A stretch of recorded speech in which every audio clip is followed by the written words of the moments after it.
As we've been bringing you, the expectation here is that extra $600 in unemployment aid going to be rolling off at the end of the month, and we still don't necessarily know what Republicans and Democrats might agree to, but that's going to be impacting millions of Americans, as well as what we could see come play through in that next round of stimulus. And joining us now for more on how we should all be planning around this is Chris Hogan, the author of Everyday Millionaires, as well as a financial expert. And Chris, always love having you on the show because you put this in very simple terms. But how should we be thinking about the fact that if you're out there right now and you're on unemployment, you're going to be seeing the money coming in go down? So how should we be planning around budgeting, expenses? What's the right way to go about it? Well, the main thing, Zach, that we have to do is we've got to face reality, right? We know the extra 600 is going to be ending, and there's a lot of discussion about what might be coming, but we can't count on things that we don't know, and we don't want fear to take control. So I'm telling people a few tips. Number one, let's avoid the victim mindset and let's take charge. And what I mean by that is to begin to identify some solutions for you as well as your family. We know we've got almost 80% of Americans that are living paycheck to paycheck. So that means if one check doesn't show up, they have what's called a serious situation. So I'm telling people to revisit your budget. That means look at the necessary expenses. Let's get rid of the things that aren't. And where can you free up cash flow for yourself and your family? You may have to look at finding a roommate. You might have to sell the extra car or get rid of some stuff you don't need. But this is the time to go into conserve mode, Zach. And by conserve mode, I mean you're taking care of your housing, the utilities, keeping gas in the car, and keeping food on the table. Anything else really needs to go away.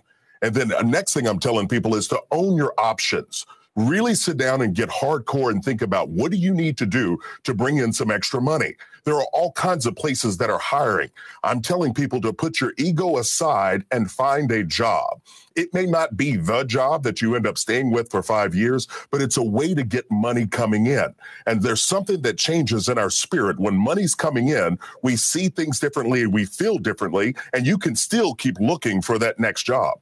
Yeah, and on that front, too, when you're talking about being proactive, it's something you highlighted on our show last time you came on here, and still kind of one of those things, I guess, you can call, as we think about millions of Americans here struggling to maybe meet rent the next coming month, as well as maybe reasons as to why they might not want to tap into retirement accounts. Why is that so important to avoid here?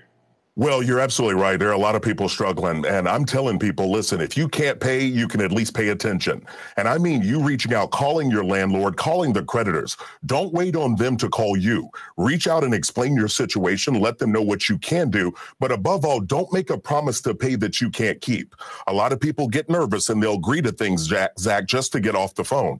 Don't do that. You want to breathe, be clear, and take notes on the call. The other side of this is don't touch your retirement. The CARES Act got rid of the penalty, and it made me so frustrated because I don't want people to steal from their future to clean up the present. There's only 2 times you need to touch your 401k. That's to prevent a bankruptcy or to prevent a foreclosure. So really leave that money alone. Let it continue to grow for you, but get proactive on things you can do today to help yourself. Always love the advice Chris Hogan brings to the program and much more in his book, Everyday Millionaires. But Chris, got to leave it there. Thanks so much for joining us. Appreciate you taking the time.